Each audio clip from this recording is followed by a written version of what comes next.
Good morning students. जैसा कि अपना चैप्टर नंबर सेकंड चल रहा है, तो कल हमने ideal gas equations, solubility of gas in liquid, solubility of solid in liquid, ये सब हमने कॉन्सेप्ट पढ़ लिया है। ठीक है। हाँ, तो हम स्टार्ट करते हैं। आगे का जो कॉन्सेप्ट है वो हमारा क्या है, वो हम देखते हैं कि आज क्या है। तो आगे का अगर हम कॉन्सेप्ट की बात कर रहे हैं तो हमारे पास क्या है, हमारे पास आज का टॉपिक है vapour pressure of a liquid solution. ठीक है, क्या है? Vapour pressure of liquid solutions. ठीक है, इसमें क्या होता है, जब हमारे पास कोई भी लिक्विड है वो अगर ओपन कंटेनर में हो तो जो वेपरेशन की जो प्रोसेस है, रेट है, वो अनलिमिटेड टाइम तक चलेगी। ठीक है, बिकॉज क्या होता है, रीजन क्या है, जो उसके जो हायर एनर्जी पार्टिकल्स हैं वो क्या करेंगे, कंटेनर से जो है बाहर चले जाएंगे, स्टेप आउट हो जाएंगे उसकी सरफेस से। ठीक है, और एटमॉस्फेयर में चले जाएंगे। ठीक है, क्या होगा, फिर से रिपीट कर देता हूं कि हमारे पास vapour pressure of a liquid solution की बात कर रहे हैं। तो हमारे पास अगर लिक्विड होगा किसी ओपन कंटेनर में, तो एवेपोरेशन की प्रोसेस है वो उसमें होगी और अनलिमिटेड टाइम तक होगी। ठीक है, इससे क्या होगा कि इसके हायर एनर्जी पार्टिकल्स हैं वो क्या करेंगे, उसके सरफेस से बाहर निकल जाएंगे और क्या हो जाएंगे, किसमें चले जाएंगे, एटमॉस्फेयर में चले जाएंगे। ठीक है, ये प्रोसेस है वो अनलिमिटेड टाइम तक होगी। बट अगर लिक्विड हमारे पास क्लोज कंटेनर में है तो जो एवेपोरेशन है वो ज्यादा अनलिमिटेड टाइम तक नहीं होगा। क्यों? क्योंकि सर्टेन प्लेस होगा मोमेंट के लिए मॉलिक्यूल्स को उस कंटेनर के अंदर। ठीक है ना, और वो क्या करेंगे, बार बार जाएंगे और उसकी सरफेस से टकराएंगे और टकरा करके वापस आ जाएंगे। ठीक है, क्या करेंगे, जो अगर कंटेनर ओपन है तब तो क्या होगा कि वो उसकी सरफेस से बाहर निकलेंगे और बाहर निकल के कहीं भी चले जाएंगे, मतलब एटमॉस्फेयर में चले जाएंगे। लेकिन अगर बात कर रहे हैं हम क्लोज कंटेनर की, तो मान लेते हैं कि हमारे पास ये जैसे ये पूरा बोर्ड है, ये क्लोज कंटेनर है, तो यहाँ से जो मॉलिक्यूल्स है वो निकलना स्टार्ट हुए और यहाँ इसके जो क्लोज कंटेनर ऊपर ढक्कन से टकरा करके वापस आ जाएगा।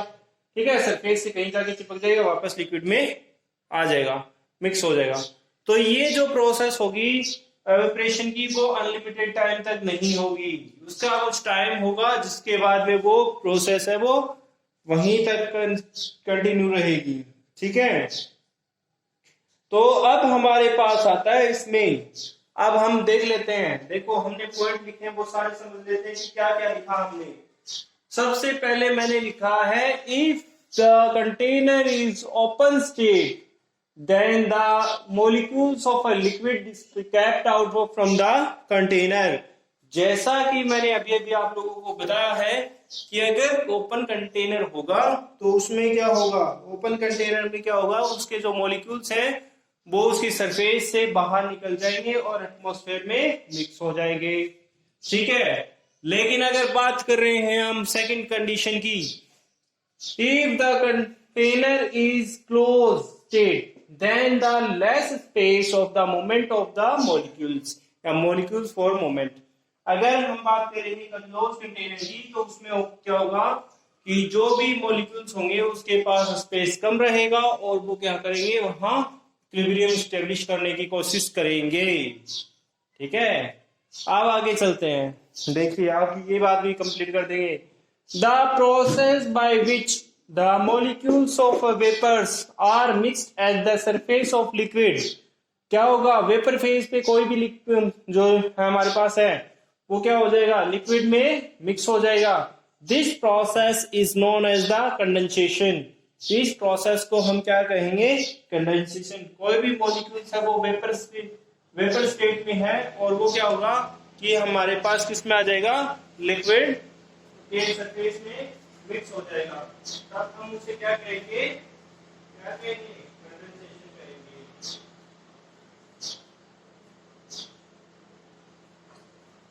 ठीक है, कंडेंसेशन कहेंगे। अब आगे बात करते हैं। नेक्स्ट हमारे पास आता है when the rate of vaporization is equal to the rate of condensation। ये आप सबको पता है बहुत अच्छे से कि अगर हम कहें कि वेपराइजेशन की रेट जितनी है उतनी ही कंडेंसेशन की हो जाए, यानी एक तो वेपर में चेंज हो रहा है और एक लिक्विड में चेंज हो रहा है, दोनों की रेट सेम हो जाए तो इक्विलिब्रियम स्टैब्लिश हो जाता है। और वो कब होगा? इस सेकंड कंडीशन के अकॉर्डिंग होगा, जब कंटेनर क्या होगा? क्लोज। कंटेनर क्या होगा? क्लोज। तब हमारे पास ये कंडीशन स्टैब्लिश होगी। अब बात करते हैं next. The vapour pressure is a liquid solution is the pressure exerted by the vapor is equilibrium with the solution at the particular temperature। Temperature की स्पेलिंग थोड़ी सी गड़बड़ हो गई है, उसको करेक्ट कर लेते हैं। ठीक है, चलिए देखते हैं आगे हम।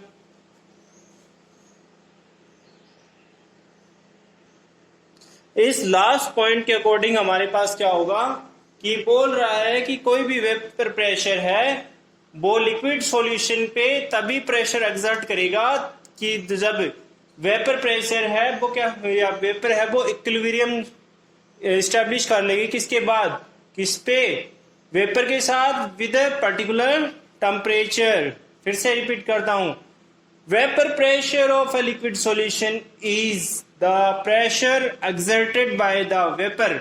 मतलब क्या होगा? वेपर प्रेशर का कोई लिक्विड पे जब प्रेशर तब लगेगा जब क्या होगा? इक्विलिब्रियम स्टैब्लिश हो जाएगा और टेम्परेचर क्या रहेगा? पर्टिकुलर टेम्परेचर रहेगा, तभी ऐसा संभव है। तभी आज हमने देखो ये जो टॉपिक पढ़ा है vapour pressure of a liquid solution, इसमें अपना इतना ही कॉन्सेप्ट है। चलिए आगे देखते हैं आगे हमारे पास कौन सा कॉन्सेप्ट आता है।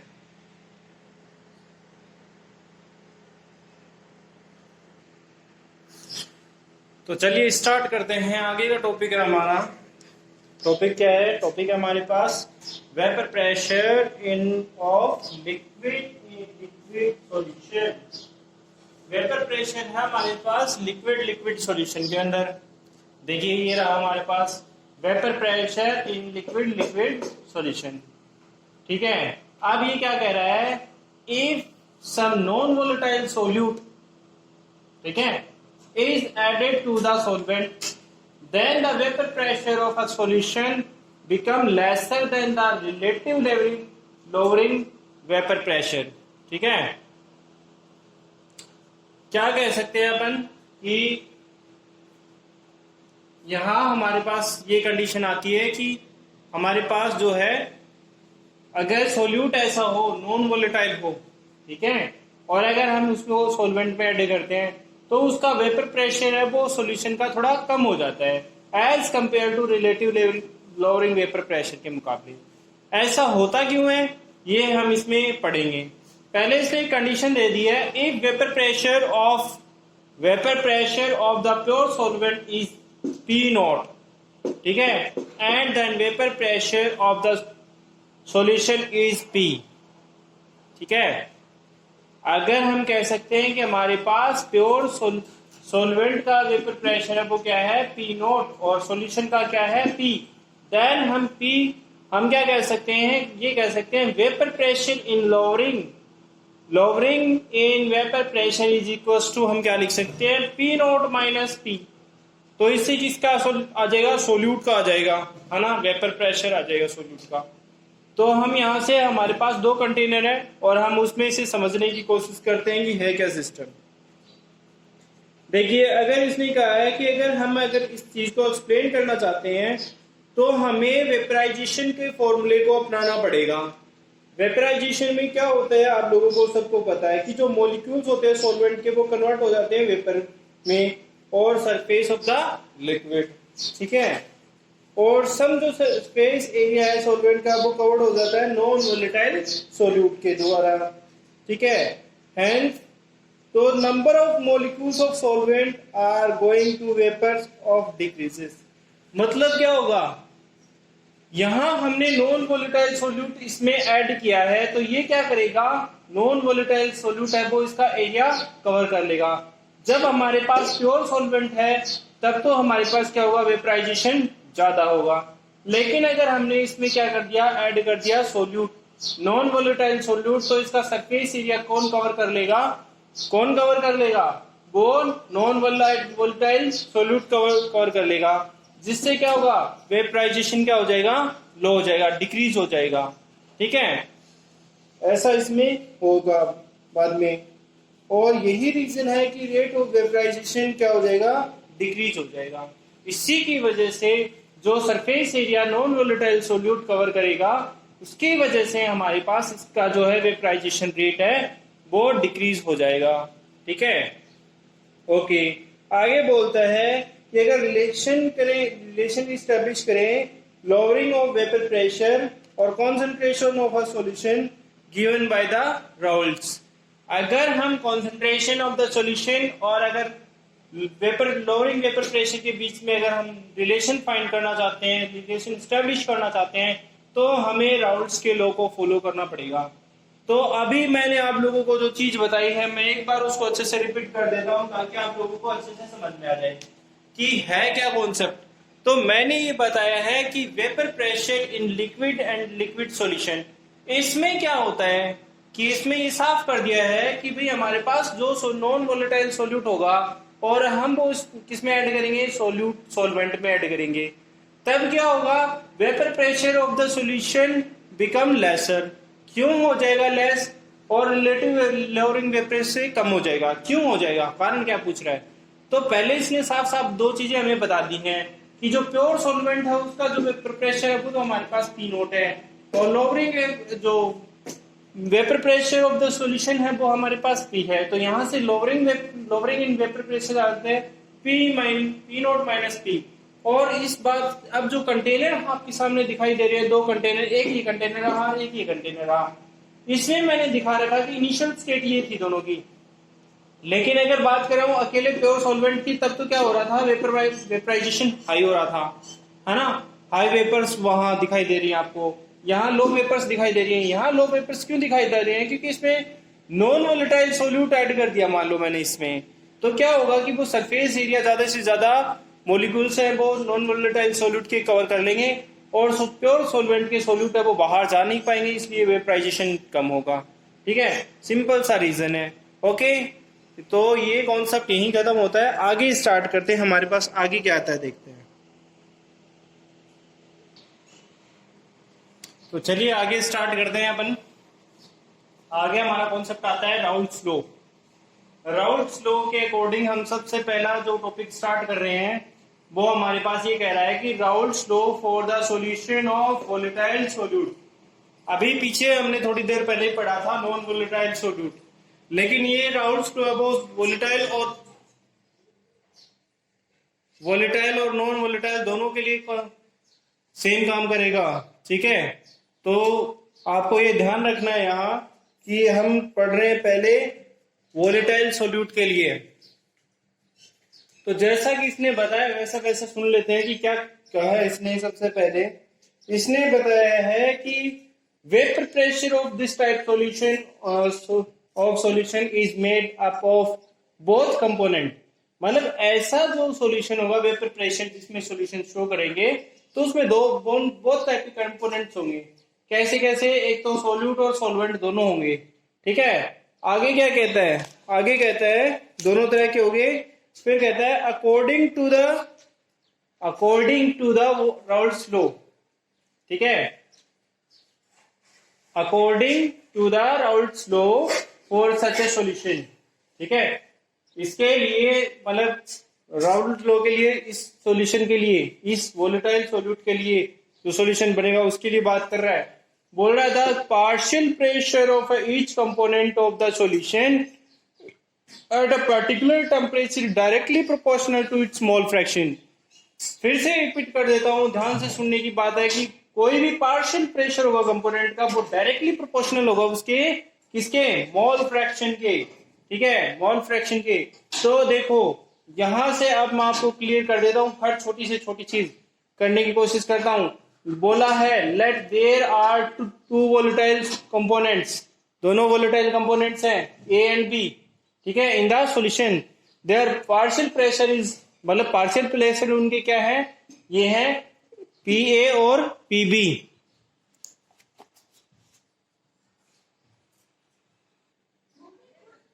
ओके, आगे स्टार्ट करते हैं अपन। हम देखते हैं वोलेटाइल ऑफ बोथ कंपोनेंट होंगे और बी दोनों बोथ कंपोनेंट है वो वोलेटाइल होंगे, इनके पार्शियल प्रेशर है वो क्या होगा, पी ए और पी बी। ठीक है, और मोल फ्रैक्शन इसके रिस्पेक्ट में क्या हो जाएंगे, एक्स ए और एक्स बी। ठीक है, तो ये यहां से यहां पता चल रहा है कि according to Raoult's law, according to Raoult's law क्या कह रहा है, देखो जैसे कि राउल्ट्स लॉ के अकॉर्डिंग हमें पता चला था कि कोई भी पार्शियल प्रेशर होगा कंपोनेंट का वो उसके डायरेक्टली प्रोपोर्शनल होगा उसके किसके, मोल फ्रैक्शन के। तो यहां से जो पार्शियल प्रेशर है वो कौन है, हमारे पास पी ए, और इसका वो मोल फ्रैक्शन है वो कौन है, एक्स ए। तो हम यहाँ क्या लिख सकते हैं, P A directly proportional to X A. तो यहां से अगर हम बात करें प्योर सोलवेंट की, तो यहां क्या हो जाएगा, P A directly is equal to P note A X A. ठीक है, P note A X A. ऐसे ही बी कंपोनेंट के लिए बात करें तो P B directly proportional to X B is equal to, हम क्या कह सकते हैं, P B is equal to P note B X B. यहां से हमें ये पता चल गया है,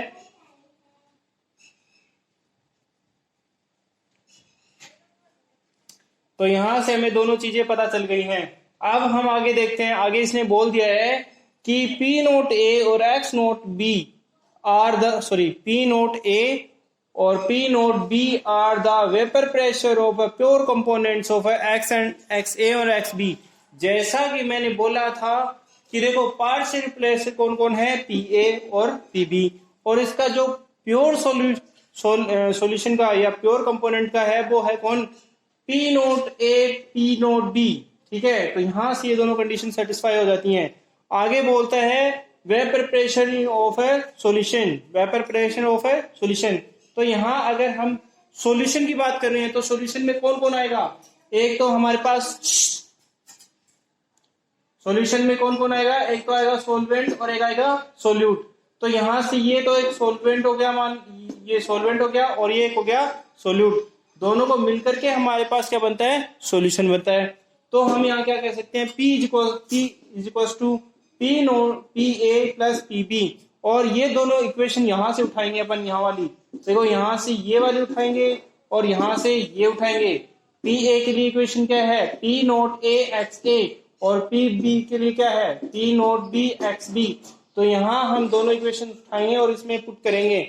अब हमारे पास ये कह रहा है कि मोल फ्रैक्शन की वैल्यू हमेशा क्या होगी, सोलवेंट और सोल्यूट की दोनों की अगर वैल्यू को ऐड कर देते तो हमारे पास 1 आता है। तो अगर हम इसको शिफ्ट कर देते हैं, यहां से इसको इस साइड में शिफ्ट कर दिया तो हमारे पास ये आ गया P A is equal to 1 minus X B. ठीक है, यहां तक तो जो इक्वेशन है वो कंप्लीट हो गई है। फिर मैं आगे बताता हूं आप लोगों को आगे क्या आता है।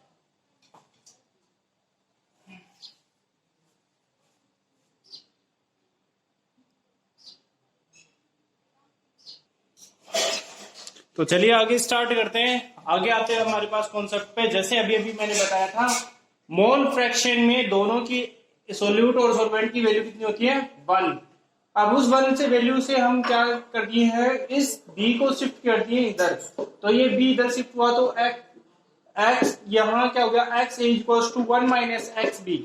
अब ये एक्स बी है वो हमने किस फॉर्मूले में पुट कर दिया है, हमने पुट कर दिया उस फॉर्मूले में। क्या था हमारे पास, p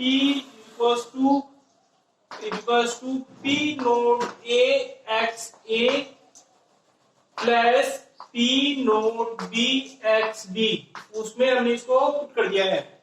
यहाँ जो एक्स ए है इसकी जगह हमने क्या पुट कर दिया है, ये वैल्यू पुट कर दी है। तो देखो यहाँ 1 मिनट,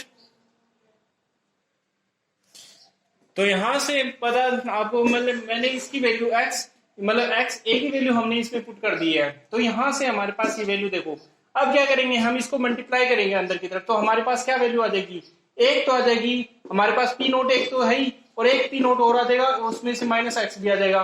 तो क्या हो जाएगा, मतलब ये माइनस का हो जाएगा। तो देखो हमारे पास यहाँ से क्या हो जाएगी वैल्यू, तो हमारे पास ये आ जाएगी P equals to P note A plus X B. ठीक है, और फिर हमारे पास आ जाएगा P note B minus X P note A. तो ये वैल्यू आ गई। अब ये क्या कह रहा है, the value of P note A and P note be constant at the particular temperature. ये हमारे पास पर्टिकुलर टेम्परेचर पे क्या रहेगी, कांस्टेंट रहेगी। So total pressure of solution P is a linear function of the function of XA and XB of the component.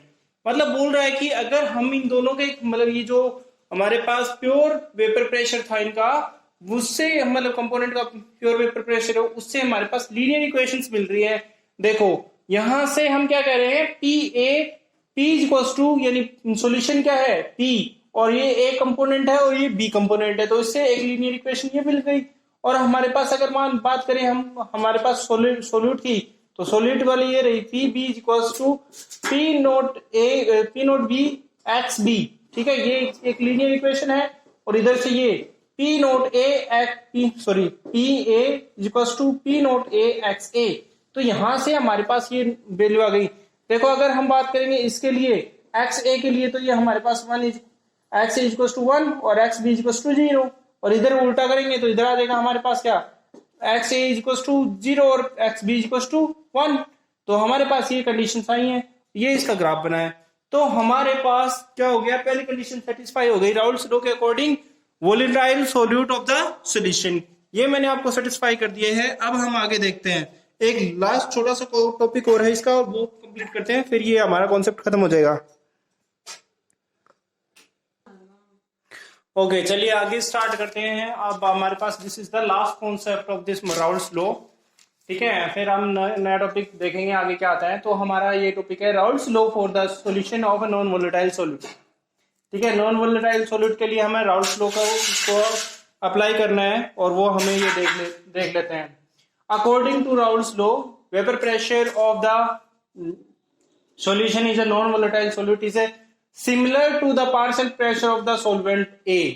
मतलब क्या कह रहा है कि वो हमारे पास जो नॉन वोलेटाइल सोल्यूट होगा उसका जो पार्शियल प्रेशर होगा वो सिमिलर होगा किसके, प्योर सॉल्वेंट के लिए A के लिए, because the partial pressure of a non volatile solute B is a negligible. मतलब इसका पार्शियल प्रेशर होगा ना नॉन वोलेटाइल सॉल्वेंट का, वो क्या होगा, निग्लिजिबल होगा, न के बराबर होगा। इसीलिए क्या किया इसने, प्योर सॉल्वेंट का लिया है। तो यहां से हमें पता चल रहा है vapour pressure of the solution हम क्या लिख सकते हैं, ये हमारे पास सॉल्यूशन है और ये हमारे पास प्योर सॉल्वेंट है। ठीक है, इसका प्रेशर हो गया। तो हमें यहां से पता चल रहा है कि सॉल्यूशन के लिए हम क्या लिखेंगे, P naught A X A। ठीक है, और फिर हमें पता है कि P X A plus X B equal to 1 होता है। फिर हमने इसको शिफ्ट कर लिया, वापस इधर शिफ्ट कर दिया हमने, इस इक्वेशन में ये वैल्यू पुट कर दी, ये वाली वैल्यू इस इक्वेशन में पुट कर दी। तो यहां से हमारे पास ये वैल्यू आ जाती है P इक्वल टू, मतलब जैसे इसको मतलब इसके x की जगह हमने 1 माइनस एक्स बी रखा, तो ये वैल्यू आ जाएगी हमारे पास P naught A minus P naught A X B. तो ये वैल्यू आ जाएगी। फिर हम इसको शिफ्ट कर लेंगे। देखो ये जो माइनस की वैल्यू है इसको इधर ले जाओ।